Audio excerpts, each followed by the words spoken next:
Students good morning. आज इस नए वीडियो में क्लास 10th की मैथ्स की एक्सरसाइज 3.2 का क्वेश्चन नंबर 6 और 7 बचा हुआ है। मैं उसको कर देता हूँ जल्दी से। और आप अपना बुक और नोटबुक अपने सामने रखें और दिमाग को एक बिंदु पर केंद्रित रखें, तब वीडियो देखें। समझने की कोशिश करें, रटने की कोशिश ना करें, ठीक है। क्वेश्चंस देखने में कठिन लग सकता है, लेकिन वास्तव में कठिन जैसी कोई बात नहीं है। आप ध्यान से देखें और समझने का प्रयास करें तो आपको पता चलेगा कि अरे ये तो बहुत ही ईजी है, और आप उसको एकदम चुटकी बजाएंगे और हल हो जाएगा क्वेश्चन। चलिए तो हम चलते हैं क्वेश्चन नंबर 6 की तरफ। क्वेश्चन नंबर 6 में है हिंदी मीडियम वालों के लिए एक रैखिक समीकरण 2x + 3y - 8 = 0 दी गई है। दो चरों में एक ऐसी और रैखिक समीकरण लिखिए ताकि प्राप्त युग्म का ज्यामितीय निरूपण, जैसा कि 1 प्रतिच्छेद करती रेखाएं हों, 2 समानांतर रेखाएं हों और 3 समपाती रेखाएं हों, ठीक है। अर्थात कि एक समीकरण दिया गया है। आप इस चैप्टर में हमें पढ़ना है दो चर वाले रैखिक समीकरण युग्म, मतलब समीकरण जोड़े में रहेंगे। यहाँ एक समीकरण दिया गया है, हमें तीनों स्थिति के लिए एक एक समीकरण और लिखना है, ठीक है। इंग्लिश वालों के लिए क्वेश्चन है, given the linear equation 2x + 3y - 8 = 0, right another linear equation in two variables such that the geometrical representation of the pair so formed is first intersecting lines, second parallel lines, third coincident lines, ठीक है। तो बच्चों यहाँ थोड़ा सा ध्यान देने की ज़रूरत है। ये क्वेश्चन इतना इजी है कि आप पूछिए मत। बस उसको याद कीजिए आप कि रेखाएं प्रतिच्छेदी हों, मतलब एक दूसरे को काटें, रेखाएं समानांतर हों, पैरेलल हों, या तीसरी स्थिति की रेखाएं संपाती हों, कोइंसिडेंट हों, मतलब कि दोनों रेखा एक के ऊपर एक है। तो इन स्थिति के लिए शर्त क्या था, आप उसको याद रखें और उस शर्त को फुलफिल करेंगे, हम उसको पूरा कर देंगे, बस मिल जाएगा समीकरण। दूसरा समीकरण जो है वो हमें मिल जाएगा। तो चलिए हम पहले समीकरण लिखते हैं। समीकरण क्या है? समीकरण है 2x + 3y - 8। 2x + 3y - 8 = 0, यह समीकरण दिया गया है। 2x + 3y - 8 = 0, ठीक है। हमें फर्स्ट जो है वो क्या करना है कि प्रतिच्छेद करती रेखाएं, ठीक है, प्रतिच्छेद करती रेखाएं।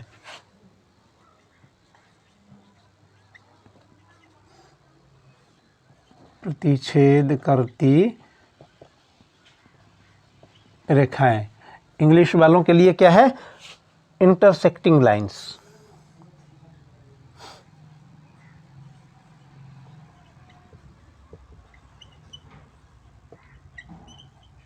इंटरसेक्टिंग लाइंस उसके लिए हम करेंगे। तो थोड़ा सा पीछे चलते हैं, याद कीजिए। इंटरसेक्टिंग लाइन के लिए जो शर्त था, कंडीशन था, वो ये था कि A1/A2 बराबर नहीं होना चाहिए B1/B2 के, ठीक है। भले ही C1/C2, इसकी तो चर्चा ही नहीं करती है, बिल्कुल इसको छोड़ ही देते हैं। हमें केवल यही शर्त फुलफिल करना है कि A1/A2 बराबर ना हो B1/B2 के, ठीक है। तो यहाँ आप ध्यान दीजिए कि A1 बराबर क्या है? 2 है, B1 क्या है? 3 है, और C1 क्या है? -8 है, ठीक है। तो हम कुछ ऐसा समीकरण जैसे A2 बराबर हम 3 ले सकते हैं, अपने मर्जी से लेंगे। ध्यान दीजिए कि ये जो सवाल है इसके लिए जो समीकरण हम लिखेंगे, दूसरा समीकरण, पहला समीकरण ये है, दूसरा समीकरण हमें देना है, तो उसका आंसर दूसरा समीकरण जो है वो एक ही नहीं होगा, बहुत सारे समीकरण हो सकते हैं। आप अपने दिमाग से, अपने लॉजिक से करके बहुत सारा समीकरण लिख सकते हैं, जिसमें कि x और y के अलग अलग गुणांक होंगे, लेकिन केवल ये शर्त पूरा होना चाहिए बस। तो हम A2 बराबर 3 ले सकते हैं और B2 बराबर 2 ले सकते हैं, ठीक है। C2 बराबर हम कुछ भी ले लेंगे, कुछ भी ले सकते हैं, -10 ले लिया, ठीक है, कुछ भी ले सकते हैं। तो A2 3 का मतलब हुआ कि 3x, और B2 टू का मतलब हुआ 2y, और C2 -10 है तो -10 बराबर 0। ये है इक्वेशन, ये है आंसर। और इस तरह का आप बहुत सारा आंसर लिख सकते हैं अपनी मर्जी से। अब यहाँ मिलाइए आप A1/A2 B1/B2, तो यहाँ है A1 2 और A2 क्या है 3, B1 क्या है 3 और B2 क्या है 2। देखिए यह 2/3, यह 3/2, बराबर नहीं है। स्पष्ट है कि बराबर नहीं है, अर्थात ये कि A1/A2 बराबर B1/B2 नहीं है। तो ये एक समीकरण, ये पहला समीकरण दिया गया है, क्वेश्चन में दिया गया है। दूसरा समीकरण हमने ये ले लिया, ये अपने मन से हमने प्राप्त कर लिया। अगर इन दोनों समीकरणों का हम ग्राफीय रिप्रेजेंटेशन करेंगे तो जो रेखाएं प्राप्त होंगी वो प्रतिच्छेद करती रेखाएं प्राप्त होंगी। ठीक है, अब यहाँ थोड़ा सा और ध्यान दीजिए, जरूरी नहीं है कि यही आंसर, एक ही आंसर होगा, और भी बहुत सारे आंसर हो सकते हैं। जैसे कि हम यहाँ A2 बराबर लिए हैं, फिर से हम आपको लेके दिखाते हैं। यहाँ हम A2 बराबर ले लिए 7, B2 बराबर ले लिए 3 और C2 बराबर ले लिए -1 या +1, कुछ भी ले लिए। ठीक है, तो फिर हम देखेंगे A1/A2 करके देखेंगे। तो यहाँ A1 है 2 और A2 है 7, B1 है 3 और B2 भी है 3। ठीक है, तो यहाँ भी देखिए कि ये दोनों बराबर नहीं है। तो एक और समीकरण हमें दूसरा भी मिल सकता है। इस तरह से बहुत सारे समीकरण मिल सकते हैं। क्या 3x + 2y - 10 की जगह हम 7x + 2y - 1 या +1 = 0, वो भी इसका एक समीकरण युग्म के रूप में हो जाएगा। और भी बहुत सारा हो सकता है, केवल ये पूरा नहीं होना चाहिए। ये जो कंडीशन है, ये जो शर्त है कि A1/A2 बराबर नहीं है B1/B2 के, अगर ये स्थिति आप कोई भी समीकरण लिखें खुद के मर्जी से, थोड़ा सा सोचना पड़ेगा, ठीक ना, कि हम दूसरा जो समीकरण लिख रहे हैं उसमें A2, B2 और C2 क्या रहेगा कि A1/A2 B1/B2 के बराबर नहीं हो। ठीक है, अगर ये शर्त पूरा होता है, मुख्य चीज़ ये है, अगर ये चीज़ पूरा होता है तो वो समीकरण उसका आंसर होगा। ठीक, तो ये भी आंसर हो सकता है। और फिर इसके अनुसार अगर ये हम लिए हैं तो फिर ये कि 7x + 3y + 1 बराबर 0, ये भी आंसर हो सकता है। इस तरह से बहुत सारे आंसर हो सकते हैं। ठीक है, चलिए हो गया, ये पहला सवाल हल हो गया। हमने एक समीकरण दे दिया, चाहे तो ये भी दे सकते हैं, चाहे तो और भी दे सकते हैं, लेकिन ज़रूरत एक ही देने की है, तो हमने दे दिया। सेकंड स्थिति के लिए चलते हैं। सेकंड में है, सेकंड परिस्थिति क्या है, समानांतर रेखाएं हो, पैरेलल लाइंस। ठीक है, पैरेलल लाइंस, उस पर ज़रा गौर करेंगे। पहला समीकरण युग्म में पैरेलल लाइंस के लिए भी यही है, हमें दूसरा समीकरण देना है। दूसरी स्थिति में क्या करना है कि समांतर रेखाएं,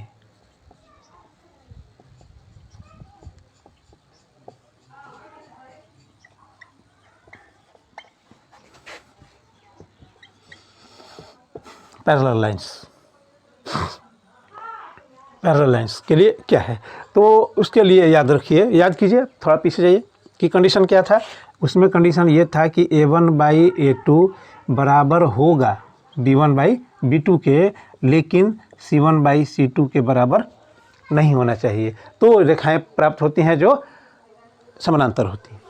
ठीक है, तो अब हम उस हिसाब से लिखेंगे कि A1/A2 बराबर हो, लेकिन A1/A2 और B1/B2 बराबर हो, लेकिन C1/C2 बराबर ना हो।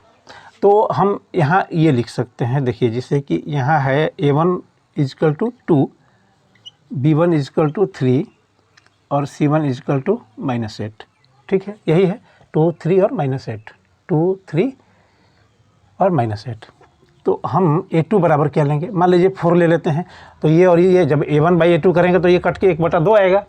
ठीक है, उसी हिसाब से लेंगे B2 भी, कि ये भी कट के आ जाए कितना 1/2, 3/6 जब करेंगे B1/B2 तो 3/6, तो ये भी कट के आ जाएगा 1/2। तो देखिए हमने उसको पूरा कर लिया, लेकिन अब हमें C1/C2 को C2 ऐसा लेना है कि ये भी कट के 1/2 नहीं आए।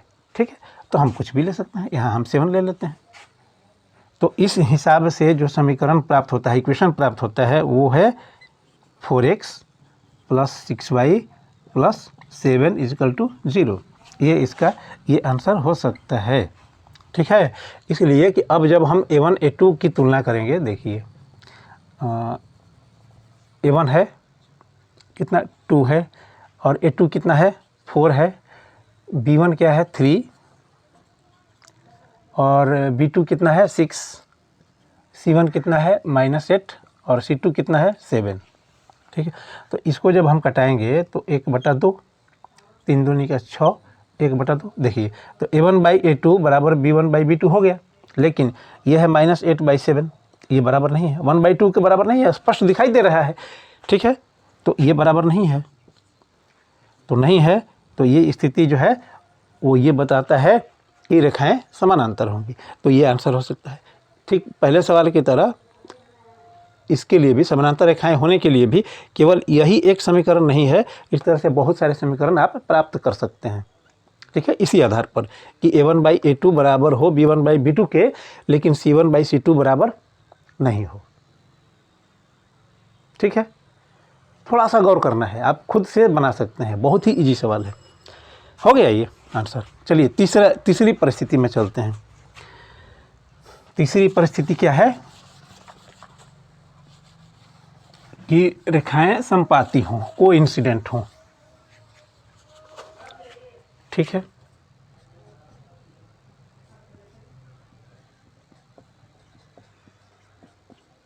संपाती रेखाएं कोइंसिडेंट लाइंस। ठीक है, कोइंसिडेंट लाइंस, तो इसके लिए शर्त क्या है उसको याद कीजिए कि यहाँ तीनों रेशियो जो है a1/a2 बराबर b1/b2 बराबर c1/c2 होना चाहिए, तभी रेखाएं संपाती होती हैं। हमने आपको इस चीज़ को पहले ही क्लियर किया था बहुत अच्छी तरह से, आप उसको याद कीजिए। ठीक है, तो हमें तीनों रेशियो बराबर करना है। अब यहाँ देखिए आप फिर से a1 बराबर है 2, b1 बराबर है 3, c1 बराबर है -8। हम a2 क्या लेंगे, b2 क्या लेंगे और c2 क्या लेंगे कि ये तीनों बराबर हो। ठीक है, तो देखिए अगर हम यहाँ 4 लेते हैं, यहाँ 6 लेते हैं, तो यहाँ पे -16 लेना पड़ेगा। क्यों? क्योंकि जब इनको हम बटा में करेंगे तो सब 1/2 आ रहा है। करके देखते हैं, देखिए ये इस शर्त के लिए हम कर रहे हैं। जैसे ये है a1/a2, तो हो जाएगा ये 2/4 प्लस ये हो जाएगा 3/6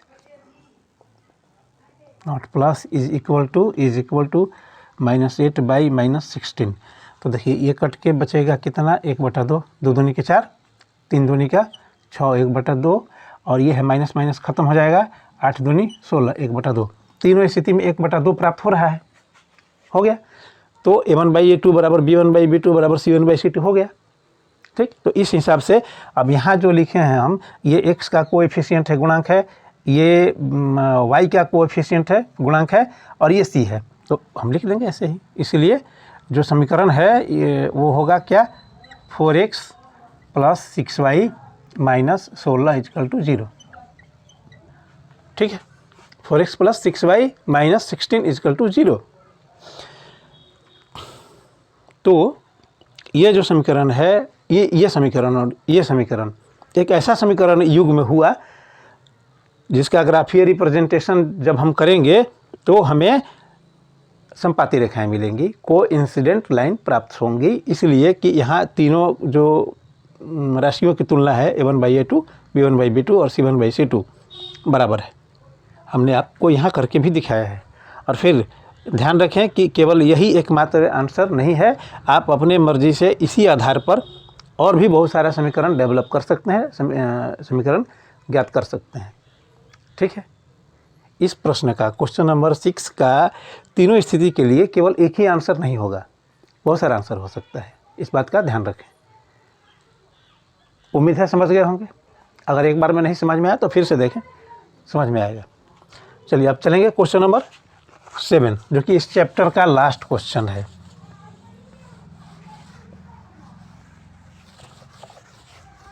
क्वेश्चन नंबर 7,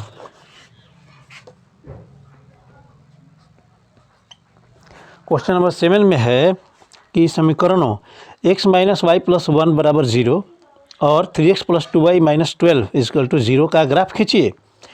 x अक्ष और इन रेखाओं से बने त्रिभुज के शीर्षों के निर्देशांक ज्ञात कीजिए और त्रिभुजाकार पटल को छायांकित कीजिए। ठीक है, इंग्लिश वाले के लिए है draw the graphs of the equation x minus y plus 1 equal to 0 and 3x plus 2y minus 12 equal to 0। Determine the coordinates of the vertices of the triangle formed by these lines and the x-axis and shade the triangular region। कुछ नहीं करना है, ये जो दो समीकरण है x minus y plus 1 बराबर 0, x minus y plus 1 equal to 0, x minus y plus 1 equal to 0, फिर है 3x plus 2y minus 12, 3x minus plus 2y plus 2y minus 12 equal to 0। ये समीकरण 1 और समीकरण 2 दिया गया है, इसका हमें ग्राफ खींचना है। ठीक है, तो पहले हम ग्राफ ही खींचेंगे। यहाँ राशि की कोई तुलना नहीं करनी है, A1 A2 B1 B2 C1 C2 इस तरह का कुछ नहीं करना है। ग्राफ खींचने के लिए हमें टेबल चाहिए, तो सीधे हम समीकरण 1 से और समीकरण 2 से बारी बारी से करके 2 टेबल बनाएंगे। जैसा कि आप जानते हैं, तो हम हल में लिखेंगे कि समीकरण 1 से, समीकरण 1 से इंग्लिश वाले लिखेंगे फॉर्म इक्वेशन 1। इक्वेशन 1 है आपका x minus y plus 1 equal to 0। ज़रा इसको रीअरेंज करें तो हम ये पाएंगे कि ये हो जाएगा इतना, y को इधर ले जाएंगे प्लस हो जाएगा, 1 को इधर ले जाएंगे माइनस हो जाएगा, तो y माइनस 1। ठीक है, अब हम यहाँ y का मान लेते जाएंगे और x का मान प्राप्त होता जाएगा। तो हम यहाँ ये कर सकते हैं कि अब y इजकल टू 0 लेने पर, ठीक है, इंग्लिश वाले लिखेंगे now taking y equal to 0 we get, क्या मिलेगा हमें, x बराबर y की जगह पे 0 माइनस 1 लेने पर, y बराबर 1 लेने पर, taking y equal to 1, x equal to 1 minus 1, ये पहले से है तो 0 प्राप्त होगा। ठीक है, टेबल बनाएंगे हम कोने में।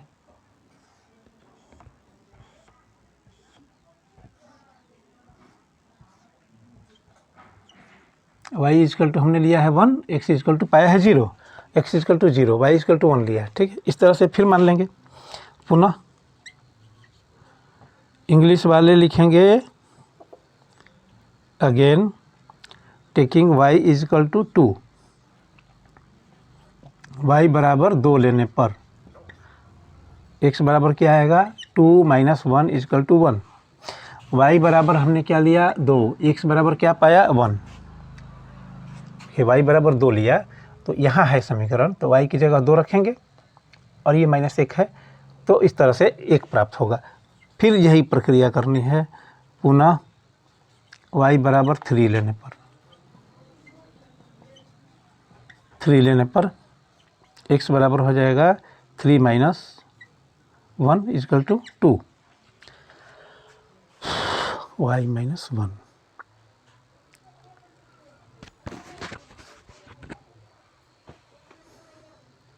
ठीक है, y बराबर 3 लिया तो x बराबर कितना पाया 2 पाया, तो समीकरण 1 से हमने टेबल बना लिया। इसी तरह से समीकरण 2 से भी हम टेबल बनाएंगे। ठीक है, बहुत आसान है, आप कर सकते हैं।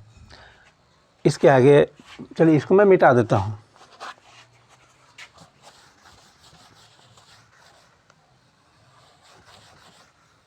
इसके बाद करेंगे हम कि अब समीकरण 2 से इंग्लिश वाले लिखेंगे नाउ फ्रॉम इक्वेशन 2। इक्वेशन 2 क्या है 3x plus 2y minus 12 equal to 0। इसको फिर से रीअरेंज कर लेते हैं। तो हो जाएगा, देखिए x को हम यहाँ रखेंगे, 12 को इधर ले जाते हैं तो हो जाएगा 12 प्लस 2y को इधर ले जाएंगे तो ये प्लस है, ये जाके हो जाएगा -2y, और ये 3 और x के बीच में मल्टीप्लिकेशन है, ये जाके इधर डिवीजन हो जाएगा। ठीक है, समीकरण के रूल से। तो अब यहाँ अगर हम y का मान लेते जाएंगे तो हमें x का मान मिलता जाएगा, इसको हल करेंगे तो हम y के मान लेंगे। अब y बराबर 0 लेने पर 0 लेते हैं पहले, थोड़ा सा यहाँ विचार करना होगा, इंग्लिश वाले लिखेंगे now y is taking y equal to 0 we get 0। क्यों हमने सोचा कि यहाँ क्या करना है, देखिए यहाँ y जो भी हम लेंगे तो उसका 2 से मल्टीप्लिकेशन होगा और जो प्राप्त होगा उसको 12 में से सब्सट्रैक्ट करना पड़ेगा, घटाना पड़ेगा, फिर जो बचेगा उसको 3 से भाग करना पड़ेगा। तो हम जरा सा यहाँ सोच विचार करके y के मान ऐसा लेंगे जिसको कि 2 से गुना करें, फिर 12 में से इसको घटाएंगे तो जो घटने के बाद अंक प्राप्त हो वो 3 से पूरी बार विभाजित हो। 0 मैंने इसलिए लिया क्योंकि अगर 2 से 0 का मल्टीप्लाई करेंगे तो 0 प्राप्त होगा, उसको 12 में से घटाएंगे 0 तो 12 भी मिलेगा, और 12 3 से डिविजिबल है, तो इस तरह से करेंगे। ठीक है, तो 12 माइनस 2 इंटू 0/3 तो हो गया 12 माइनस 0/3, मतलब कि 12/3 हो गया 4। देखिए y बराबर 0 लिया तो हमको x बराबर कितना मिला,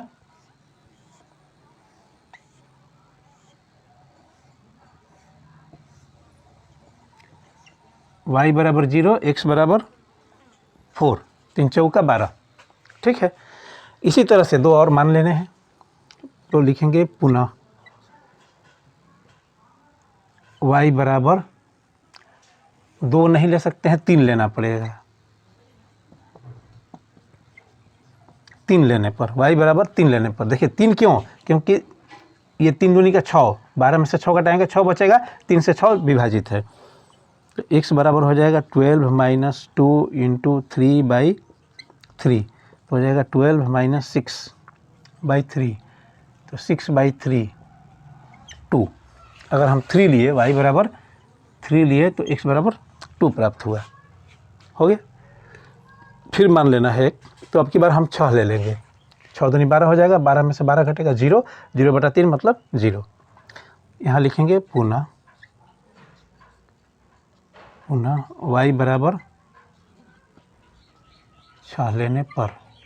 ठीक है, x बराबर हो जाएगा 12 माइनस 2 इंटू 6/3 तो 12 माइनस 12/3 तो 0/3 मतलब कि 0। ठीक है, y बराबर 6 लिया, x बराबर 0, तो हमें टेबल प्राप्त हो चुका है। अब क्या करना है, ग्राफ खींचना है, बस इजी है। ग्राफ खींचने के लिए स्पेस चाहिए, तो मैं इसे मिटा देता हूँ, यह 6 तक है, हो जाएगा, तो स्पेस चाहिए, चलिए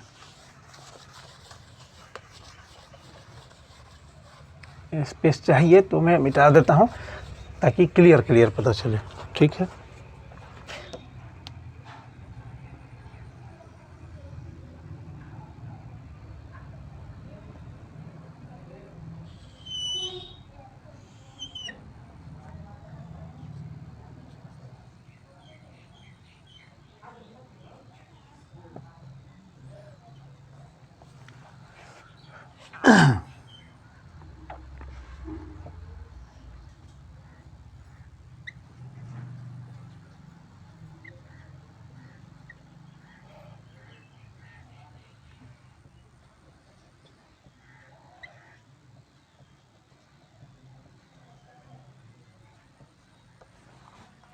माइनस में कोई संख्या नहीं है इसलिए मैं माइनस नहीं लिख रहा हूँ। ठीक है, ज़रूरत के अनुसार हम लोग काम करेंगे, सब संख्याएं प्लस वाली हैं, और मैक्सिमम y 6 के बराबर है और x 4 के बराबर है, तो हमने लिख लिया, पर्याप्त। ठीक है, चलिए तो अब पॉइंट डिनोट करते हैं, x 0 और y 1, x 0 और y 1, तो बिंदु मिला ये। ठीक है, यहाँ हम लिख सकते हैं क्या क्या है, 0 और 1। दूसरा है 1 और 2, x 1 है y 2 है, तो बिंदु मिला ये वाला, और इसको हम लिख लेंगे 1 और 2। फिर है 2 3, 2 है और 3 है, तो ये लाइन है, ये बिंदु है, इसको भी लिख लेंगे 2 3, और इन तीनों बिंदुओं से हो करके एक सीधी रेखा खींच लेंगे।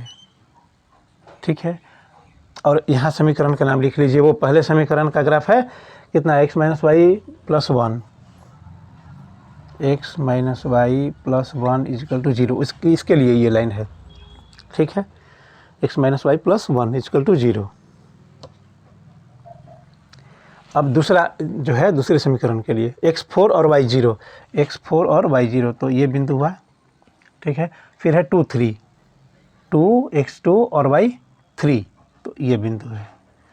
ठीक है, और 0 और 6, x0 और y6, तो ये बिंदु हुआ। तो इन तीनों से होते हुए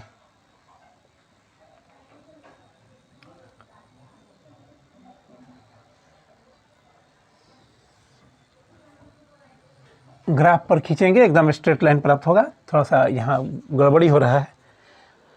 ठीक है, तो हमने ग्राफ खींच लिया, और इस अगर हल की बात की जाए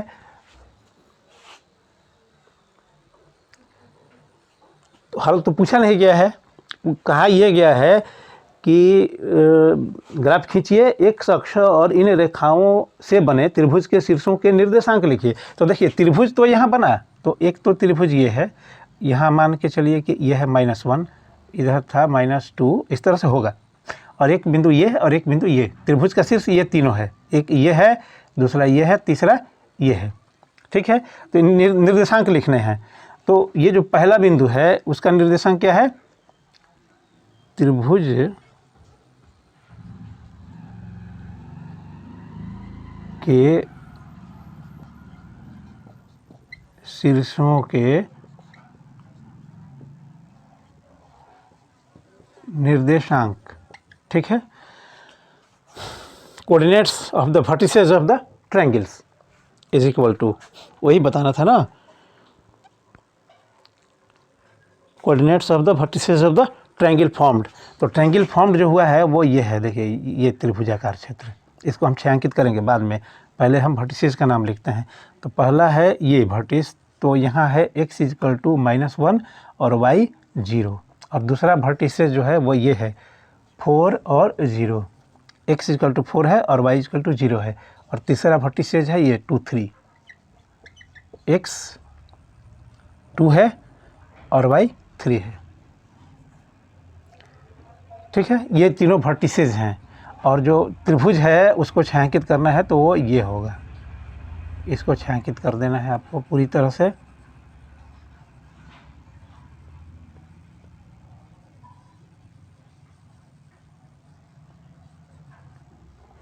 हो गया, यही करने के लिए बोला जा रहा था। मैं अपने क्लास में मैंने देखा कि बहुत सारे बच्चे जो थे कंफ्यूज थे कि क्या करना है, समझ में नहीं आ रहा है, तो हमने आपको यहाँ दिखाया। इजी काम है, कुछ टफ नहीं है, काम वही करना था कि टेबल बनाना था, ग्राफ खींचना था, उससे अब त्रिभुज दिख रहा है कि इन रेखाओं और एक्स एक्सिस से बने त्रिभुज, तो ये त्रिभुज बन रहा है देखिए, और तीनों वर्टिसेस के नाम भी हम यहाँ लिख चुके हैं, शीर्षों के नाम भी लिख चुके हैं। ज़रा आंसर मैच कर लेते हैं, और आज की इस वीडियो में इतना ही रहेगा, लेकिन एक चीज़ मैं आपसे शेयर करना चाहूँगा, थोड़ा सा वेट कीजिए।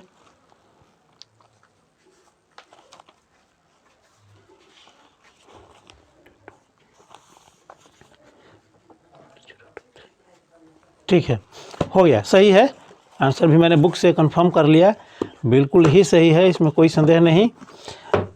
डियर स्टूडेंट्स, आज के इस वीडियो में, ये थोड़ा शॉर्ट वीडियो है, थोड़ा टाइम बचा है, मैं आपसे 2-4 मिनट बात कर सकता हूँ, तो मैं एक बात आपसे शेयर करना चाहता हूँ जो मुझे फील होता है, जो मैं महसूस करता हूँ। और आप भी अब बिल्कुल बच्चे नहीं हैं, आप जवानी की तरफ अग्रसर हैं, और आपकी खुद की नैतिक जिम्मेवारी, आपके परिवार की नैतिक जिम्मेवारी, समाज की जिम्मेवारी, और यहाँ तक कि राष्ट्र की भी पूरी जिम्मेवारी आपके कंधों पर है, और आपको लेना भी चाहिए। मेरे मन में सवाल ये उठता है कि यहाँ स्कूल हैं, बहुत सारे स्कूल हैं, सरकारी, निजी कॉलेज भी हैं, एक से बढ़कर एक इंस्टीट्यूट हैं, और वहाँ टीचर भी बहुत अच्छे अच्छे उपलब्ध हैं जो कि सरकार से वेतन पाते हैं। सारी सुविधाएं मौजूद हैं, क्लासरूम है, ब्लैक बोर्ड है, बुक्स हैं, पढ़ने और पढ़ाने की जितनी भी ज़रूरी चीज़ें हैं वो सब कुछ उपलब्ध हैं। तो फिर क्या वजह है, कहाँ गड़बड़ी है कि आज के समय में स्कूल और कॉलेज में नियमितः अध्ययन और अध्यापन का कार्य नहीं हो रहा है? अगर हम और आप स्टूडेंट्स और टीचर्स, चूँकि इनकी नैतिक जिम्मेवारी है, समाज का उत्थान करना है, तो हमें ज्ञानी होना होगा, हमें बुद्धिजीवी होना होगा, कुछ बातों को लेकर के विचार करना होगा, और शिक्षा ग्रहण करना और शिक्षा देना ये दोनों ही उत्तम कार्य हैं। तो गुरु और शिष्य ये दोनों की नैतिक जिम्मेवारी बनती है। मैं आपसे पूछना चाहूँगा कि आप मुझसे नहीं, आप खुद से सवाल कीजिए। चाहे आप, अगर जो भी मेरे इस वीडियो को देख रहे हैं, बच्चे हों या सीनियर सिटीजन हो या समाज का शिक्षित वर्ग हो और टीचर्स जो भी हैं, मैं उनसे ये क्वेश्चन करना चाहूँगा कि आखिर क्या वजह है, क्यों नहीं हम मिल कर के एक ऐसा वातावरण बनाने का प्रयास करें कि जैसे कि होना चाहिए। स्कूल और कॉलेज में पढ़ाई का जो कार्य है वो सुचारू ढंग से होना चाहिए, लेकिन हो नहीं रहा है, बिल्कुल भी नहीं हो रहा है। और तब बच्चों को जो निजी कोचिंग संस्थान है या उनको ट्यूशन लेना पड़ता है, कोचिंग में जाना पड़ता है। नहीं तो मुझे लगता है कि अगर सरकारी जितने भी इस तरह के इंस्टीट्यूट हैं, स्कूल हों या कॉलेज हों, अगर वहाँ टीचर्स प्रयास करें और स्टूडेंट्स सहयोग करें, तो मुझे नहीं लगता है कि वहाँ पढ़ाई नहीं होगी। मुझे कोई कारण नहीं दिखाई पड़ता है। मुझे लगता है कि बहुत ही बेहतर होगी। हाँ, लेकिन वहाँ एक स्वस्थ वातावरण बनाना होगा, आपको डिसिप्लिन मेंटेन करना होगा। ठीक है, आप ऐसा करके देखें। अगर ये इस चीज़ की शुरुआत की जाए, और सरकारी विद्यालयों में या निजी भी विद्यालय हैं तो भी, या कॉलेज हैं, अगर वहाँ पे पठन पाठन का कार्य खूब अच्छी तरह से एकदम संयमित होकर के, अनुशासित होकर के किया जाए, तो मुझे लगता है कि शिक्षा में जो उत्थान है, शिक्षा का जो विकास है, वो काफ़ी तेज़ गति से होगा और समाज के हर वर्ग के बच्चे पढ़ पाएंगे, आगे जा पाएंगे और देश दुनिया के बारे में, खुद के बारे में जानकारी हासिल कर पाएंगे। और यहाँ चूँकि अर्थ युग है, ये पैसे की बहुत अहमियत है, तो पैसे भी कम खर्च करने होंगे, समय भी कम खर्च होगा और एक बेहतर वातावरण उपलब्ध होगा, मनोरंजन भी होगा, साथ साथ आपके बहुत सारे फ्रेंड मिलेंगे और आप खेल भी सकते हैं, सांस्कृतिक कार्यक्रम भी हो सकता है। होता था पहले, हम लोग बचपन में हमने देखा है, हम स्कूल अटेंड हम लोग किए हैं, वहाँ एकदम सुचारू रूप से अध्ययन अध्यापन का कार्य होता था। तो आज क्या वजह है कि आज नहीं हो सकता है? आज तो सारी टेक्निकल सुविधाएं उपलब्ध हैं और भी बहुत सारी चीज़ें उपलब्ध हैं, तो वहाँ काफ़ी बेहतर हो सकता है, काफ़ी बेहतर हो सकता है। तो मेरे मन में ये सवाल उठता है, आप भी इस बारे में सोचिए और प्रयास किया जाना चाहिए कि जितने भी सरकारी संस्थाएं हैं, शिक्षण संस्थाएं, वहाँ अध्ययन का जो कार्य है, अध्ययन अध्यापन का, वो सुचारू रूप से किया जाए, तभी हमारे देश का भला हो सकता है। नहीं तो आप तो देख रहे हैं, सब लोग देख रहे हैं, सब लोग महसूस कर रहे हैं, लेकिन अलग अलग, कि हम कहाँ जा रहे हैं, दुनिया कहाँ जा रही है, हमारा समाज कहाँ जा रहा है, ये सबको पता है। इस बात पर गौर करने की ज़रूरत है, मुझे लगता है। ठीक है, आप सोचेंगे इस बारे में और बात करेंगे। आपके पास जो आपके सीनियर हैं, आपके अभिभावक हैं, आपके टीचर्स हैं, आप ज़रूर पूछें उनसे, उनके सामने ये प्रश्न ज़रूर प्रस्तुत करें। अगर अधिक बच्चे वीडियो देखेंगे और ये क्वेश्चन उठाएंगे, तो हो सकता है कि कोई समाधान निकले। ठीक है, तो आज की वीडियो में बस इतना ही। Thanks a lot.